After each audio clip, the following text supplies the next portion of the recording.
আমারে গরিব বলে তুচ্ছ করলা না, তবে মনে রেখো খোদার কসম বন্ধু, আমি যদি জীবনে কিছু না পাই তবু আমি বিশ্বাস করি লাকিন্নাহু আল্লাহু রাব্বি, আমার আল্লাহই আমার রব।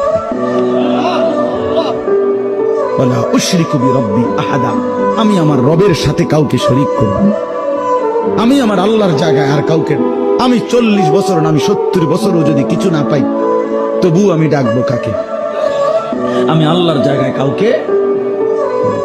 আমারে গরিব বলে তুচ্ছ করলা না, তবে মনে রেখো খোদার কসম বন্ধু, আমি যদি জীবনে কিছু না পাই তবু আমি বিশ্বাস করি লাকিন্নাহু আল্লাহু রাব্বি, আমার আল্লাহই আমার রব। ওয়ালা উশরিকু বিরাব্বি আহাদা, আমি আমার রবের সাথে কাউকে শরীক করব না। আমি আমার আল্লাহর জায়গায় আর কাউকে, আমি 40 বছর না আমি 70 বছরও যদি কিছু না পাই তবু আমি ডাকবো কাকে? আমি আল্লাহর জায়গায় কাউকে